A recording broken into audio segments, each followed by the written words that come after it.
Zero Authority is a community of people who believe in open source and permissionless systems. Thanks for supporting the community. Remember why you started. We believe in this opportunity to work in Web3, and people coming in will be a massive shift. There's a lot of opportunities that are for naught. They're lost, and their people's skills and their what they're really capable of doing is not able to be shined through right now.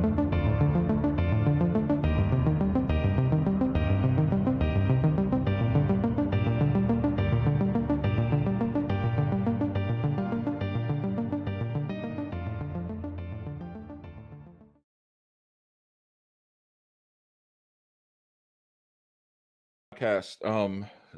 Myself and the guests have been pre-gaming a little bit. I've got a smile on my face already. This is going to be an excellent episode. Thank you so much for tuning in. Before we get started, I need to go ahead and make a big shout out to Flagship. They are the sponsor. They make this all possible. If you're unfamiliar with Flagship is an easy to use DeFi platform that helps you gain an edge in the crypto economy, which oddly enough, we're going to be talking about today. Basically, if you're not a degen, if you're just a normal guy, it's almost impossible to keep up with crypto. As a degen, as someone who's been doing this for 6 years, it is hard to stay on top of everything.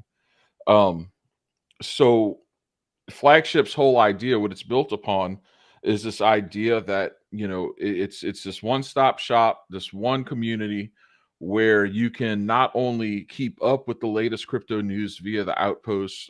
For instance, I am the captain of the Stacks outpost. I kind of keep an eye out on things, write articles, get it out to the community, have it in the Discord, chat with the community members, see what they need to know, see what they want to know, and kind of act as a liaison in a sense, right?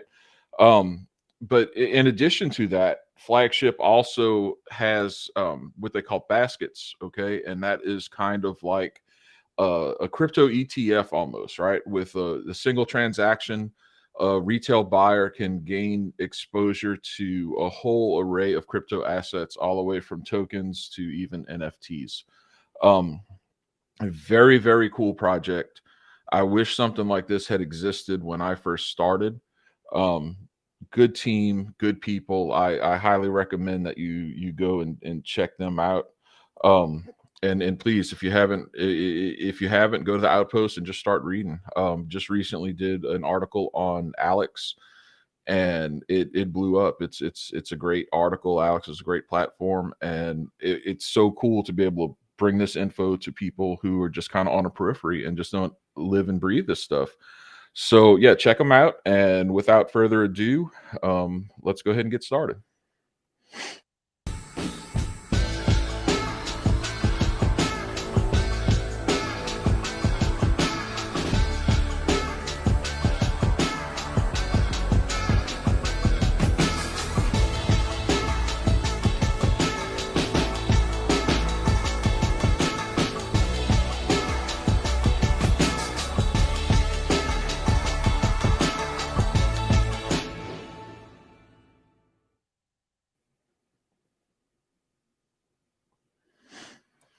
I love that intro. All right.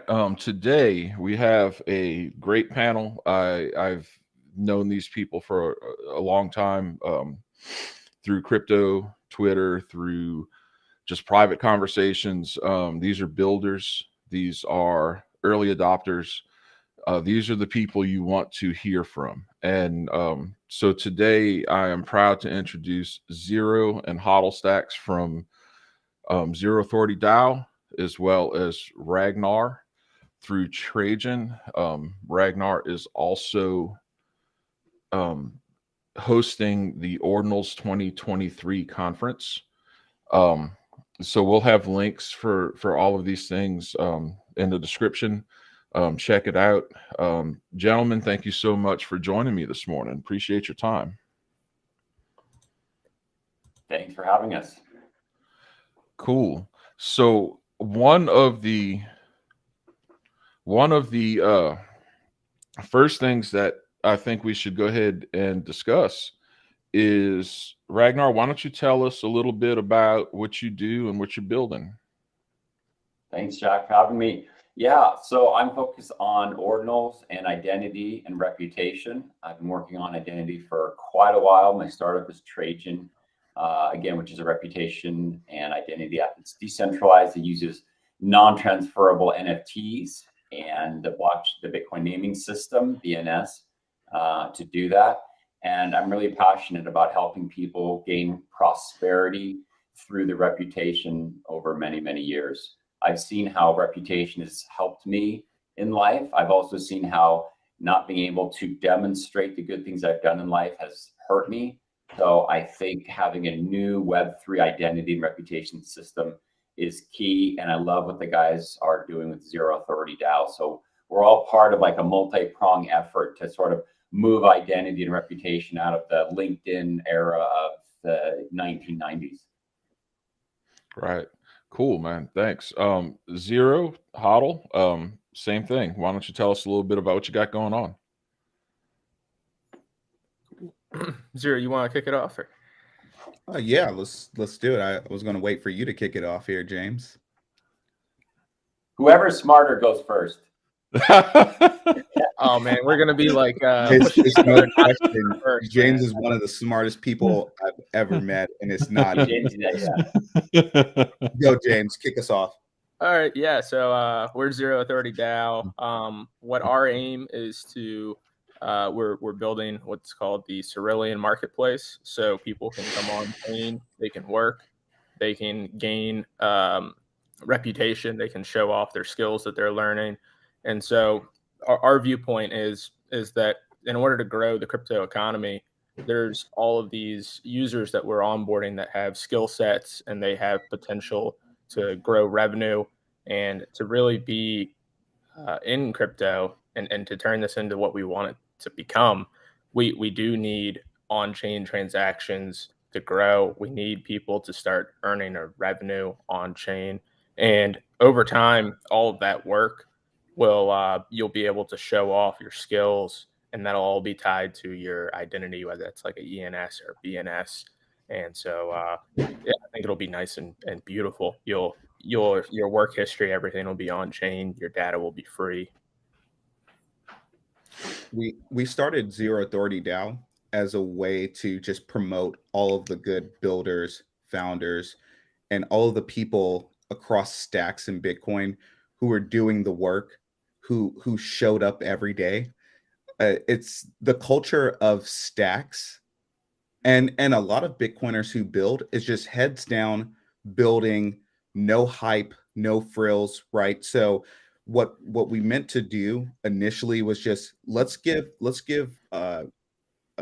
people a chance to get their stories out and their messages, because they weren't doing it early on in the community.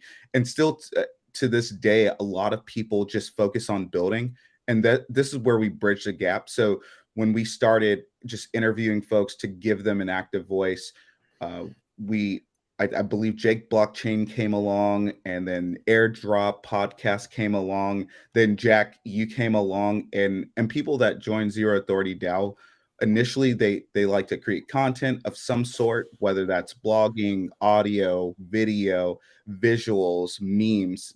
That's the general purpose. And then as they get down and deeper into learning about stacks and Bitcoin, then they go on to build something. And so, Jack, seeing your evolution, we've seen people come into Zero Authority DAO and like, hey, I just want to create some content and highlight some things. And then they learn about stacks and they're like, this is the Ethereum on Bitcoin. Why aren't more people learning about this? And like yourself, now we're on Where We Are Ready podcast, and it's just been so amazing to see your journey. And we got to know Ragnar and talk about on-chain reputation. So once I convinced them by the grace of God to join me to build this crazy thing, I said we need to have a marketplace where people who are pseudo anonymous, completely anonymous, or even have somewhat of an active online presence, and they're going to use their BNS, ENS. They need a place where they can transact in a trustless way. From what we've seen, it happens every day, whether it's in a Discord chat, whether it's on Twitter DMs, whether you're on Telegram. People are working together, collaborating. There's just not a trustless way to do that today. And so we didn't want to build just another Fiverr or Upwork. We said if we're going to build this Cerulean marketplace, one, people have to own their own data. We're not going to take that away, and people have to be able to transact in a trustless way. So this, by using the smart contracts, you interact with the smart contract, and by that nature of owning your own data and working in a peer-to-peer market, you earn reputation. So it's going to be so, when we start initially, you won't see what the reputation is, because we're not going to show it through the UI. But as we advance, and what I want to show in this chat later on is the plans that we have coming, where you can see, I've done this work, I've earned this reputation, I've learned these things from these creators, I've earned that reputation. You'll have a place to see where people have earned trust, have earned credibility. It's not just going to be through word of mouth anymore. So that's what we're so excited about. And then kind of like the LinkedIn models, where you put your profile data there. Something that James and I talk about all the time. It's kind of funny, right? You work at this company for years and years, and you can't tell exactly what you've done because of NDAs, because the company, they don't want you to release some secret sauce, right?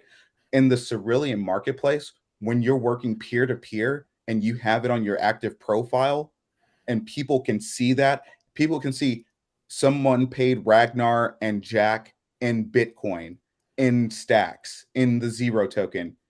It takes that whole mystery away, and you can actually say, this is the work I've done.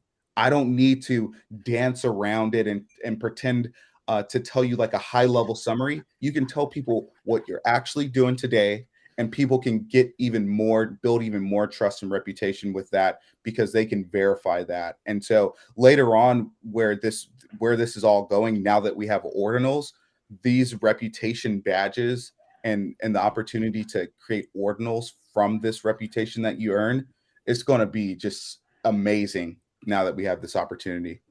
You know, it's really cool because this intro has summed up the whole theme of this podcast so perfectly.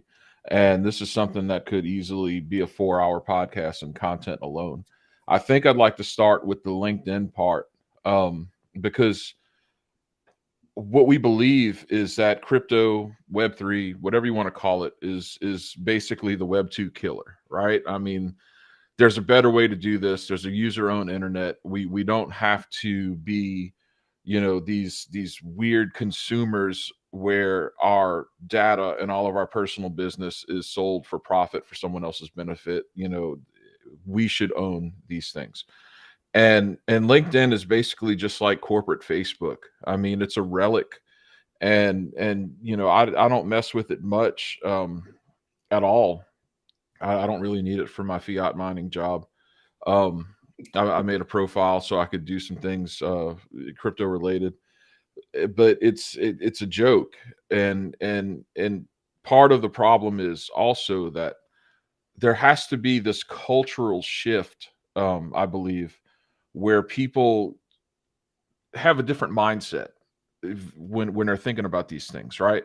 So the LinkedIn corporate culture mindset is not authentic in crypto.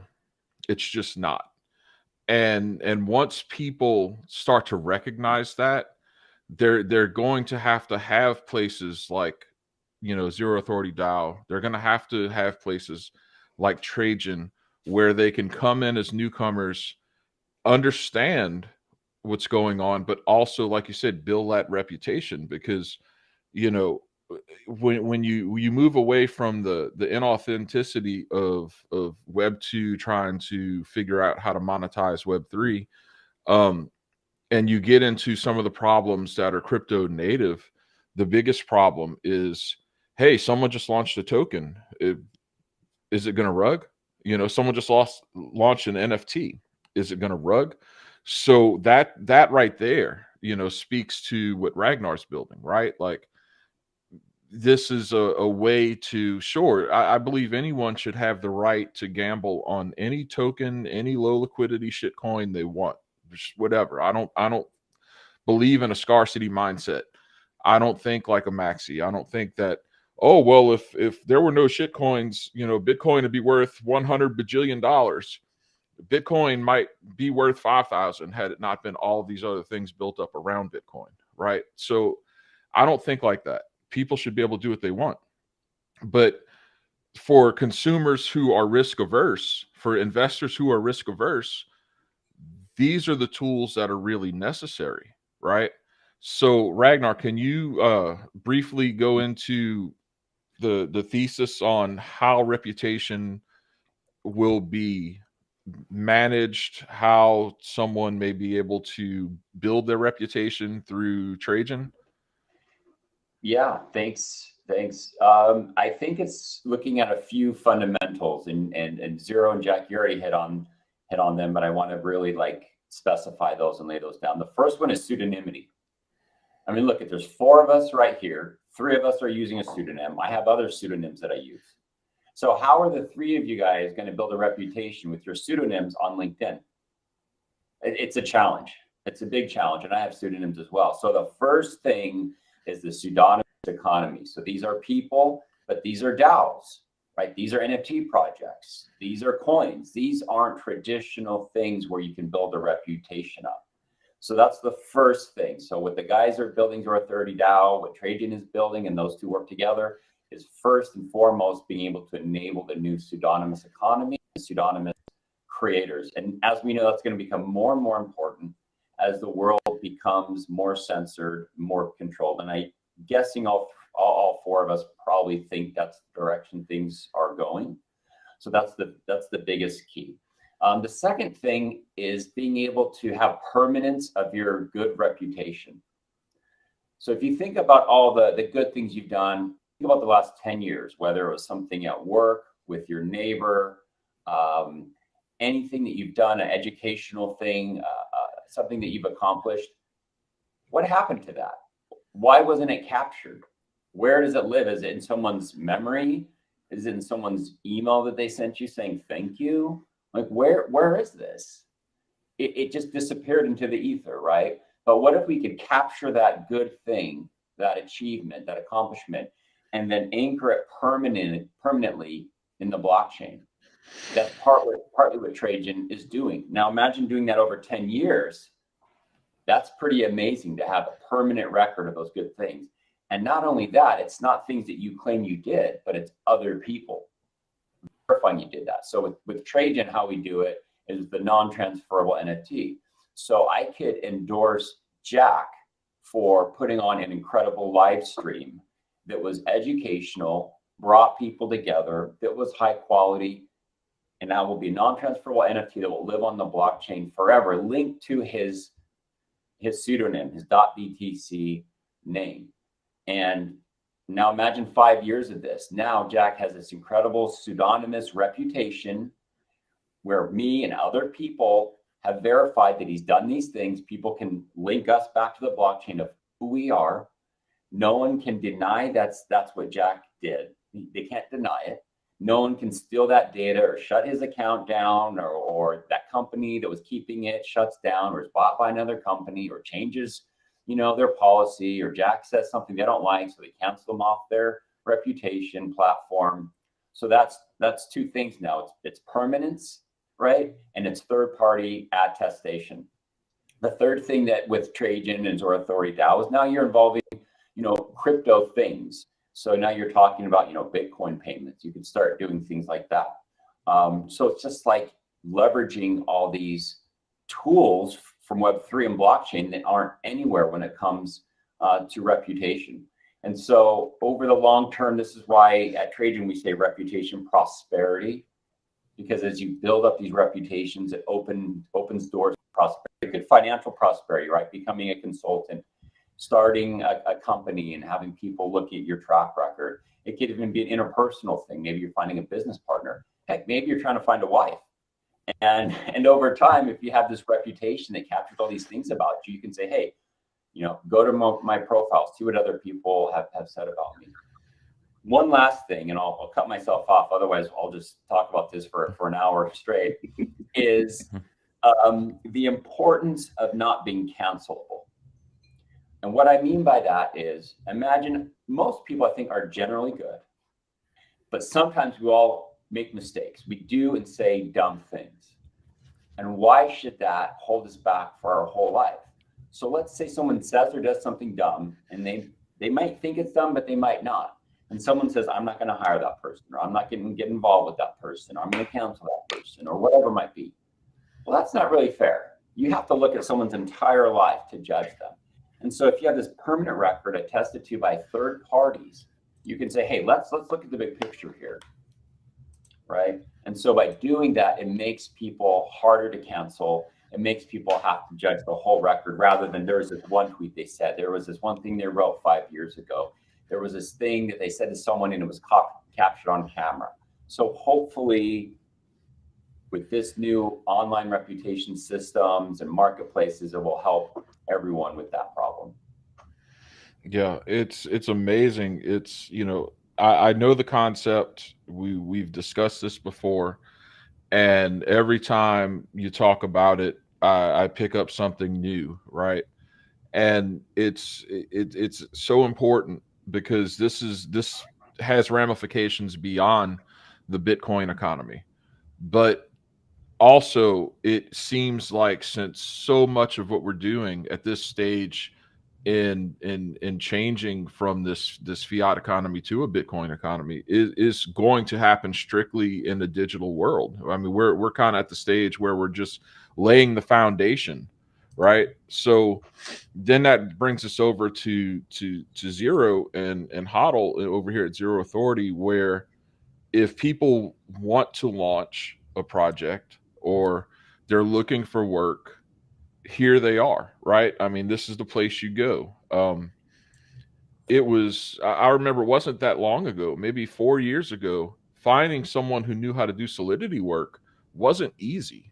If you were someone from outside of this ecosystem and didn't work in tech, you might have to go a while to find someone who could write a smart contract for you, say.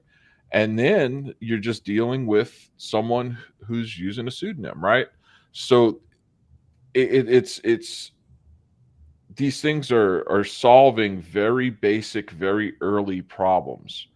And so if, for instance, Zero or James, whoever wants to take this, how do you see Zero Authority changing that landscape where, do you believe it'll be easier for people to launch better projects? What do you look at as your initial hurdles, and where do you see this going over the next year in terms of this new way to network, this new way to work? Um, give us a little shot Yeah, of your let me give you vision. the 40-foot thousand. And before I go on a soliloquy here and start going off on a tangent, because I know we can all talk about multiple things, I want to give a huge shout out to NeoSwap and Gamma. They helped us launch the Bitcoin pizzas. Now we have pizza ordinals. It's just been phenomenal. So I bring this up because, and thank you for all the people who have been a part of this auction. For us, Bitcoin pizzas and other NFTs on stacks on Bitcoin, it will play a role in the Zero Authority DAO and in the Cerulean marketplace. It will give you utility. And but why I mention this is one of the most important messages is, and I've told James this, when Satoshi wrote the white paper, he said that it was going to be a peer-to-peer network. So just the start of this network, we've gone through multiple iterations. We've said that it's a digital network. It's a store of value. I still remain pretty resolute that the words on that paper remain the same. It's just not today, not tomorrow, maybe not even this decade that we're going to see that full that full value proposition for Bitcoin. We're starting to see it as the anchor of the economy, being a digital monetary system. I still believe in my heart that it's going to be a peer-to-peer network that's global, that has no boundaries. And why I see that is I didn't know ordinals was coming, right?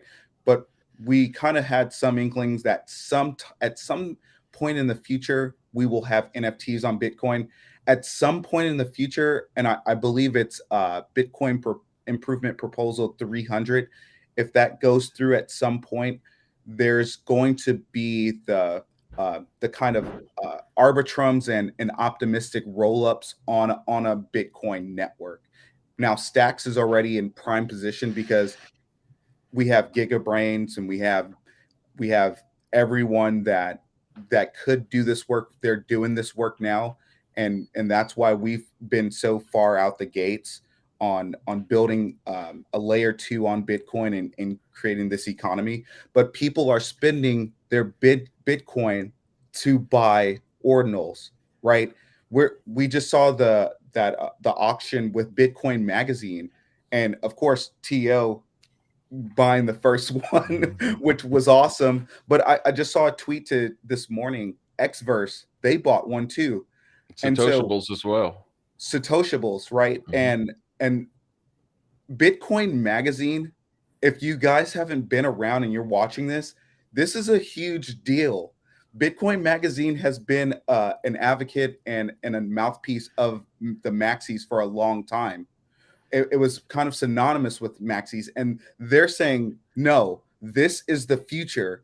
I don't care if maxis are going to jockey in position and say, hey, we don't support ordinals, because let's be honest, every maxi that usually goes to the Bitcoin conferences, they also hold a lot of other altcoins, whether it's Ethereum, Stacks, you can Uniswap. They all hold these tokens. So let's stop pretending. The world is going to be multi-chain.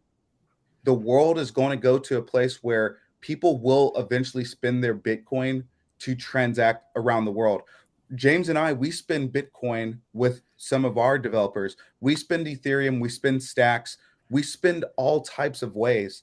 And and it's just amazing to see, and because we're all in a lot of discords, we're all in different Twitter chats, we see work being done all the time. So it's just not unusual. So the concept of reputation, and this is where it gets interesting, and I'll go back to the LinkedIn example. I don't think the Web2 institutions are going to decay and just kind of go away. I think they're going to transition, but who are going to make the biggest impact? It's going to be the smallest players, like the Satoshables, like the Gammas, like the Xverse, what Ragnar is building with Trajan, what Zero Authority is building with the Cerulean marketplace. It's going to be these small players who are tiny today, and over time, people go there because we're Web3 natives. Reputation in a Web3 context, it means more than a Web2 context, right? So it's kind of like the whole uh, conversation when Google used to be back in the 2000s. If you had a business and Google started to compete, they'll say, well, Google's going to take over. Then you saw it with Amazon. Well, Amazon's going to take over that space because they purchased a grocery chain. And you see it today too, where they'll say, oh, well, Amazon is getting involved in Web3. So if you have a business, you better be very afraid. But what Web2 companies and people that are not Web3 natives, they don't understand is a concept of community first, like this, that first 1,000 true customers, true fans that support you no matter what. Web 2, they kind of have the build fast mantra and scale. Web 3 has let's build a community, let's serve the needs of what we all want to do together, and then create products from there. That's how we created the Cerulean marketplace. We didn't create a Cerulean marketplace and said, okay, let's scale, let's get investors. it was like, let's see what people are saying. We just love hanging out with all of these Web3 natives. Let's just see what they're saying, and let's see if we do actually build this marketplace. Let's see how people would actually use it. So let me just kind of share where we are today, and then where the future is, because this is going to be quite interesting. So today, what James has done, Kenny the Rogers, Maria Verse. We've had Stack Degens help us, Sir Jonathan and Deployer.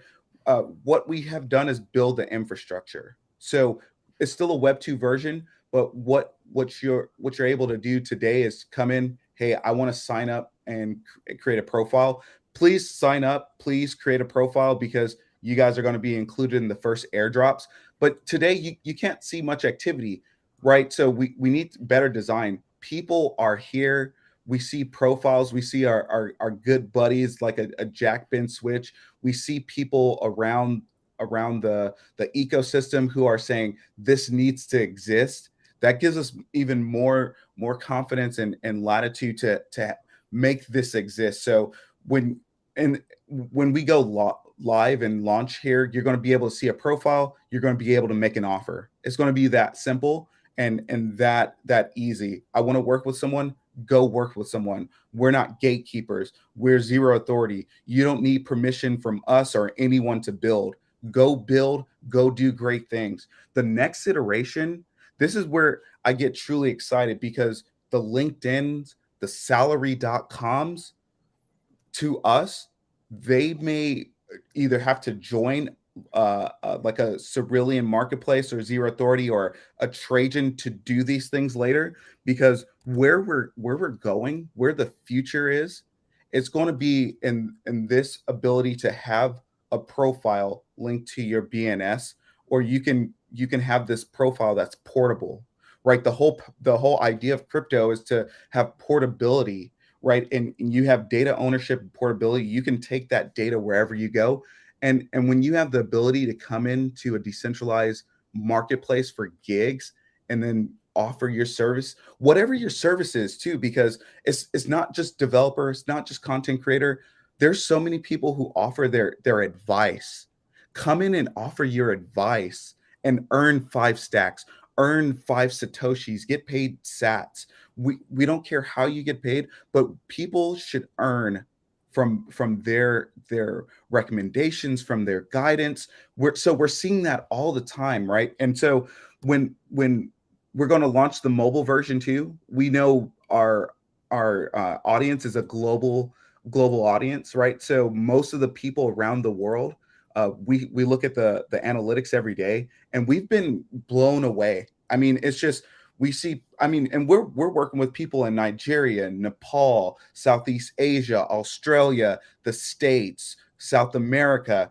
I mean, everyone is all over the world. There's just no limit to where they are. And so here's this concept of where we start to build reputation, build trust, right? So when you have your Web3 profile, and anyone anywhere around the world can see, hey, these people did these things, and it's not just talk, right? I could go to their GitHubs, I can see what they've done, and also I could swap, right? So let me just swap, and where we're also going to be able to do some of this stuff too is I can't see in this one, but below here is going to be where people can say, hey, yeah, you did this work, and you earned this reputation. So when people have the ability to do that and use the tools, we just see that it's going to be something where people, let me see, I wanted to share, I'll come back to it, but here's where I get really passionate and really excited about what I wanted to show is the ability to, let's see here, the ability for, let me refresh this. Here we go. So, right, the salary.coms and LinkedIn salaries, you go to that page, how much are people earning? You don't need any of that anymore. This is all open source. People are going to come to Zero Authority, and we're going to give grants out, and we're going to say, hey, if you have a great idea, build on top of this open protocol. Let's all build the future that we want to see. Right? You can fork the code if you want and go build something, but why even waste the time? We're going to give you a grant. We're going to be able to pay you. We're going to earn revenues from our protocols. Really, what we want to create is this decentralized future where you've done some work, you earn that fee. You've done some work, you've earned that reputation, and then the contribution to the greater Web3. I have a place to see what are smart contract auditors, what are their what are they getting paid, how are they earning satoshis in Bitcoin, how many on-chain transactions are there. So you'll be able to see all of the recent activities coming in, and then this is going to we were just talking to one of our buddies in Nepal, and they're educating developers right now to build on Clarity contracting, right? They're going to students are going to come to a page like this and say, where's the market opportunity where I could build something, help communities, but also earn a livable wage? It's just, this is where I truly get excited, because people will own their data, they'll own their reputation, they'll be able to show their reputation. But then in the far future here, not too far off, you're going to be able to see how people are earning and transacting, and that's all going to be aggregated, and that's just going to be awesome, man. No, it's astounding what you all have built here, and it's relevant. It's important. This I think that especially now with AI, a lot of people are kind of insecure about their jobs, especially if they work in tech, and very. I think as a percentage, I think very few people actually understand the opportunities that we have in crypto and in Web3, and people will catch on, right? That's going to happen. Next bull market, as soon as Bitcoin hits a certain threshold, it's got everyone's attention, and I think that this is very timely, because we really are trying to do things, overall speaking, without a roadmap, right? This is all uncharted territory. So things like this are a step in that direction of creating a way for people to earn a living, doing what they love, furthering the Bitcoin economy, and it's just profound. James, do you have anything to add? Yeah. So what I'll say is what I like to mention is it wasn't too long ago, maybe a little over 100 years ago, where most people didn't work for a boss; they worked for themselves. They you didn't we didn't have industrialization. We kind of just were hacking away at our skills, and then you got rewarded for what you produced. And for the largest extent of human history, that was the case. And I don't think there's any reason why we don't revert back to that with the tools that we have at our disposal. So like this whole kind of corporate world in which we live in, where you have a resume and you have a couple bullet points that describe what you did for 10 years. I just don't think that's going to be the model for the future. I think the model is going to be we're very multidimensional people, and that if you want to work, if you want to do some marketing stuff, well, you end up you go and you do that, and you can show that off. If you want to go and you do some coding stuff, you get paid for that, you can show that off. We're capable of doing a lot of different things and getting rewarded and growing in those spaces. And I think that's where you'll see people flourish, because they'll be able to pick the people they work for, right? They'll be able to say, hey, I really like this opportunity at this DAO. Okay, maybe I can do some marketing stuff for them. I can do this. And over time, that gives people the opportunity to work on the things that they truly are like they align with, right? And so I think that at scale kind of crumbles the whole corporate model of how people operate in today's world. And that's the kind of goes in line with growing the pseudo anonymous economy. also growing the network state. So how much like basically the GDP that occurs on the Bitcoin network. I think that's an important thing to think about long term. And we're talking about a peer-to-peer network. We're wanting to grow the GDP of that network, and I think that's kind of an interesting way to look at it. You brought up something here. Oh, yeah. Go ahead, Ragnar. Yeah, I like what you guys are saying, and what you this peer-to-peer network. It also reduces basic friction of commerce. So I have a developer and he's overseas, and for various reasons, bank transfers don't work for him. And so if you're sort of a native job network, a native reputation network with Bitcoin and crypto in general, it becomes a lot different when you're just making payments and setting up contracts. You could put money in escrow. You could send people money directly to their address. That address could also be, their reputation or their work, so people can actually prove, hey, I actually did this project. I actually got paid for it. You could see it on chain, which is fine probably if you're pseudonymous.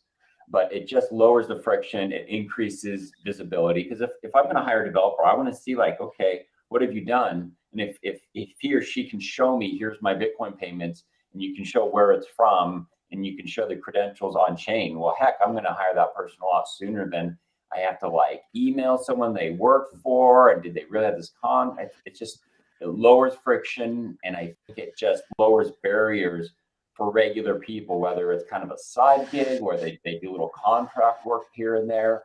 I think the word you used was collapse, and one of you guys said collapse some of that middleware and infrastructure. So I didn't want to interrupt you, Jack. It's just a thought that I had. James. No, that's awesome. No, that's a great thought. It was one of the things that James said stuck out to me, and it's semi-related to the conversation. This idea that things as they exist in this moment, being static, like the idea of how we work, or the idea of even the nation state itself. We grow up and we go to school and we just think, oh, this is just the way it is, and this is how we live. And you might have a good teacher here and there, and you learn a little bit along the way, but things always change. And oddly enough, one of the things that helped me learn that on a deeper level is being immersed in crypto. And I see that same thought process play out over and over again, where people are like, oh, well, Bitcoin won't scale. This is this is a scam because it doesn't pass the Howey test that was ratified or what have you in 1946, or this is, and people are stuck in this mode of thinking. And what the crossover I want to do here is because I don't know, 4 months ago, call it 4 months ago, no one knew that you could upload essentially an NFT to Bitcoin, right? Like if Bitcoins lived here, NFTs lived here, and they did not cross. The closest you could get is anchoring them to Bitcoin via stacks, right? Like things always change, and they change in ways that we don't expect. And that's one of the things I want to talk about now, is just a little bit about ordinals, Ragnar. And first of all, tell us a little bit about Ordinals 2023, and give us a bit of education about Ordinals in general, if you don't mind. Yeah, thanks. So Ordinals 2023 is a conference taking place May 18th in Miami Beach. Yeah, there's a website, ordinals2023.com. And we're focusing on builders in the ordinal space. So we have many panel discussions, including wallets, inscription services, marketplaces, the core protocol, VCs, and research. And the last one is utility inscriptions. And so the idea is just to bring everyone together who are building things. And then we also have a hackathon that's kicking off on Monday. So that's what we're doing to sort of build up the ordinal technology and economy. And for us, it's so important to be able to start these relationships with people, because at such an early stage, working with the right people is key. And then going back to ordinals themselves, for Trajan, we are incorporating ordinals into Trajan. That's part of the reason why we were sort of pushed back our launch date, was to be able to incorporate those. We were going to launch earlier, but then ordinals hit, and we had to kind of regroup and see how we're going to use this. Specifically for Trajan, what is the benefit of inscriptions compared to NFTs on Stacks or Ethereum? Well, I think, as we know, the main benefit is that data, that file, is on chain. It doesn't point to something off chain, to IPFS, which is kind of how Stacks works now in Ethereum, where you just have a pointer to somewhere else. And so if you are trying to build this reputation where you want it to live forever, where you don't want it to get lost, where you don't want a server to go down, you want to put that reputation, at least anchor the key points of data on Bitcoin layer 1 as an ordinal inscription. So that's the main advantage for ordinals when it comes to reputation, as identity, that permanence, that finality, that immutability of that thing that you are trying to establish forever. And then now, because it's on Bitcoin layer 1, there will be new applications that you can build on top of it, linking to a Bitcoin address. You can also settle like your stack stuff. You can do cool stack stuff layer 2 that are programmable with your .btc or your BNS name. Do some cool things you can't do on layer 1, but then settle it and finalize it on Bitcoin layer 1 as ordinals. So that's how I see, on a most basic level, what ordinals come in terms of identity and reputation. No, that's cool. I think that you're seeing some capitulation in the NFT market. And that's, you could say that's normal market cycles.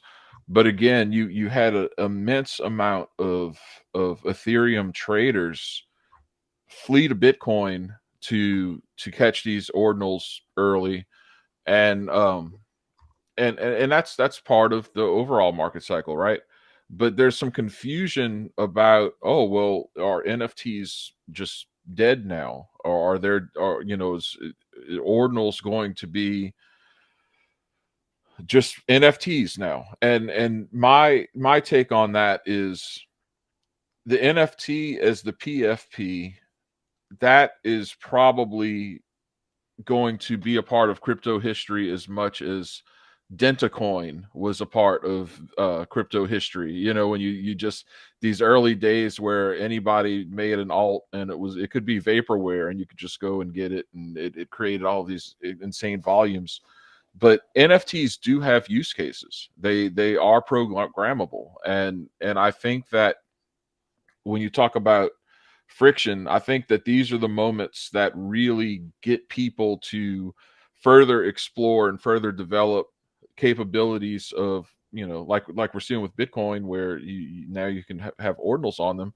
But I think we'll see similar things with NFTs, where people focus more on how do we bring this real life function, to these things, and make them valuable, make them worth having.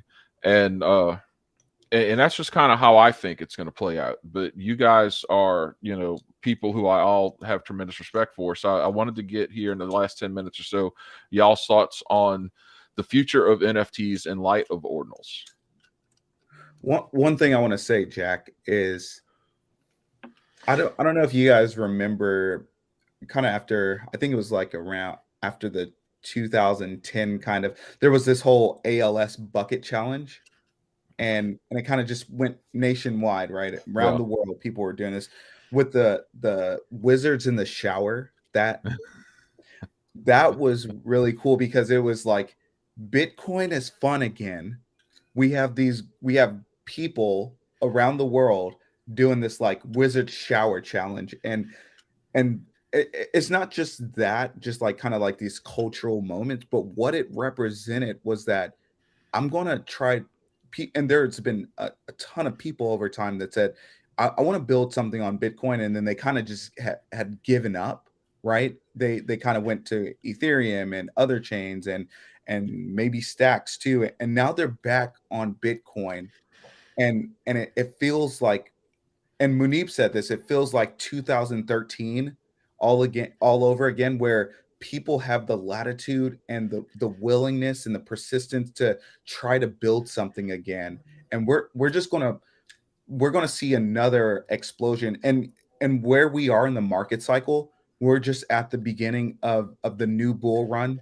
I've seen your tweets, and I follow James on his tweets, and James is one of the smartest people in macro that a lot of people don't know about. But we are in a new bull run. We're going to see 10%, 20% corrections, and people are going to get really afraid. And then couple months down the road here, they're going to say Bitcoin at 300, Bitcoin at 200,000, Bitcoin won't stop. And then that's where you kind of know, okay, well, the hype cycle's back. We might have, we should taper expectations, but it just has made Bitcoin fun again. And seeing people get excited about this digital bedrock of opportunity is just so exciting to me. Yeah. I like to jump in too. Looking at ordinals, I think in the long term, what we'll see more of is people wanting to store like rights to like intellectual property.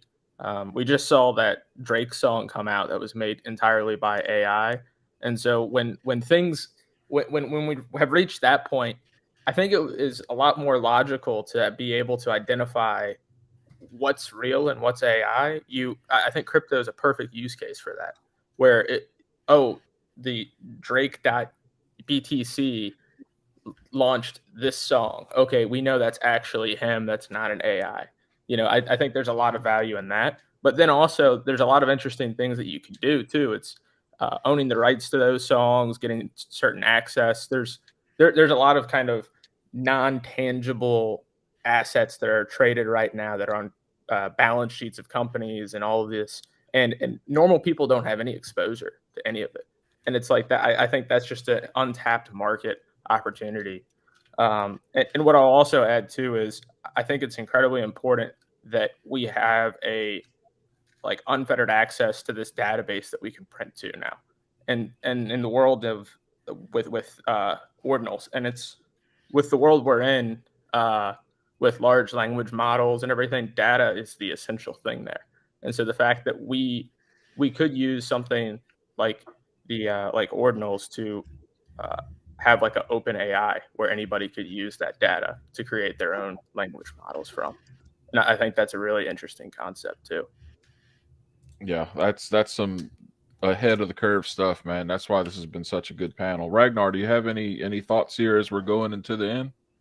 Yeah, I like what he said about AI. So I was talking to someone who is I would call it not too friendly to ordinals. Ragnar, can I cut you off for 1 second? Yeah. Sorry. For the general, for the community in Stacks and Bitcoin, please give us some feedback on our roadmap. We want to make this super accessible, super open for everyone, everywhere. So sorry, Ragnar, I just wanted to say that. Please give us some feedback. We love feedback. We want to hear it all. Cool. Thank you, man. Oh yeah. Sorry about that. So what I was saying about AI is that I was talking to someone who doesn't really like ordinals. He thinks it's kind of bloating the blockchain. But the one thing that he said he did like was the idea of certain AI things, because we think AI is going to be so incredibly powerful. And if AI is sort of controlled by a certain group or a certain political philosophy, that's dangerous. And so he believes by inserting different AI code and elements as ordinals, those will live forever, where anyone can build applications off of that. So in terms of the future of ordinals, I would say censorship resistant data and anything around something that needs data, I think is going to be one of the most compelling use cases for ordinals. 100%. 100%. Yeah, Bitcoin is more than just money, and we've learned that Bitcoin can also be a fierce defender of the truth. And in this world, that is one of our biggest struggles at the moment is discerning truth from lies. And we have the ability now to record truth, to leave it for the future generations in a way that no other human has ever experienced, and as far as we know, and that is phenomenal. I want to thank all of you for watching. I want to thank the panel for being here. I strongly advise you to follow these gentlemen on Twitter, see what's going on.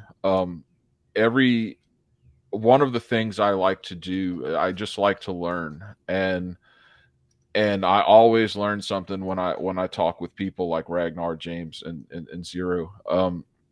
There's no substitute for getting in there and really being a part of the community at this level. I encourage everyone to get more involved. Go check out Discords, go check out Flagship, go check out the Twitter Spaces. Um, this is how we progress. Okay, because as someone with a non-technical background, you wonder how could you ever contribute to this space? Well, sure enough, there's ways to do it, and I wouldn't have realized the potential for that had I not started speaking to gentlemen like this. So thank you all for coming today. It was a great discussion, and I would love to have you all back anytime. So I appreciate it. Thank you so much. Thanks, Jack. Yeah, thanks, Jack. Thanks, Jack. Doing a great job here at Flagship. They're lucky to have you. Thanks. And yeah, y'all, anything else? We got another minute. I actually did read the roadmap for Zero Authority the other day when you posted it, and it made me like super bullish. Like this is awesome. So definitely check out the roadmap that Zero posted up here, and just see what's coming. Stay ahead of the curve, and let's. Oh, okay, we have a few more minutes. All right. Anyone want to leave any? What I was going to say is we've had, and Ragnar, thanks for always jumping on our Twitter Spaces a couple months back, and we do believe the movement for on-chain reputation. We're all super. I mean, all of this is early. Ordinals are early. We just crossed 1 million ordinals. That's crazy. It's so early. Stacks mainnet just happened in early 2021. So the conversations we're having with Ragnar, for example, he's building reputation a slightly different way from us, and we're doing it a different way through our marketplace. But I believe that we're going to see this explosion of what on-chain reputation is. It may manifest through DAOs, it may manifest through ordinals or even NFT formats. Like if there's, and we've told Ragnar, like, hey, that'd be awesome if we could integrate your protocol or your decentralized app into ours later on down the road, especially if there's different use cases. Ultimately, and this is what I love about this community together, we want to do what's best for everyone in a way that's it doesn't mean that we're what you or me are creating is meant to be for everyone, but it's meant to say we do think about how people will use this data, and ultimately we want people to own their own data, own their reputation. So we're all early. I mean, even Jack, the writings that you just did for Alex, I was reading that this morning. It's been phenomenal, man. Yeah. The writings you did for the first people coming into the Cerulean marketplace. I mean, for me, I shared a bunch of those links recently, or maybe a few weeks back on Twitter. But those are relics. Those are like the first like proof points. And when we had other people doing content like the advisor for us, and just doing general content in the ecosystem, these are artifacts that are all important as the building blocks of culture and community. And so I heard it from someone, and I can't remember who said it, but NFTs are a seed investment in culture. And that's the way I think about like ordinals, your writing. I think about if anyone is blogging and creating memes and content, like even like Megapont creating like these like new mega Pepes and stuff like that. Like this is all representative of culture. And that it's just you and stacks and Bitcoin now is just it's a place where you feel like you can be amongst really creative people and push the boundaries on what's possible now. Oh yeah, It made me think of that scene in Fight Club, the movie, where Brad Pitt's character, right, Tyler Durden, says we're the middle children of history, right? And I mean that's Gen X, right? But really, this technology has eliminated that, because no, we're actually on the precipice of changing history, and we do have the ability to leave our mark in a more profound way than our parents did, for sure. And this is outstanding. And yeah, There was one tweet where you were saying something, and then I posted a like a just like a gif, or just it was about the fourth industrial revolution, and I said we're in the middle of it, and then someone replied like, oh no, we're at the start of it. And I said, no, I stand corrected, you're right, we are at the start of the fourth industrial revolution with AI, blockchain, genetics. And this is why it all feels exponential, right? Because like just a month ago, there were no ordinals, or a couple months ago there were no ordinals. Fast forward 3 months, we have over 1 million ordinals. It feels exponential, right? And like the AI tools, we had Chat GPT coming into this year. Now we have that. I just saw that tweet about you could take some images, feed it to the AI. I think it's Nerf, and it creates a whole video out of those. And it's just this explosion, and it's happening faster, and it's so important to pick one thing. I don't believe AI is going to replace people in aggregate. I just believe people are going to get smarter. People are going to use the technology in creative ways that they haven't been able to before. 100%. Yeah, it's going to lower the cost of things, right? So when you talk about just prosperity, lowering the cost of making something is a huge part of that. And And we need to get rid of CBDCs. yeah, yeah, you're right. Yeah, gentlemen, thank y'all. Thank you for coming. I appreciate this immensely, and it was a pleasure. So yeah.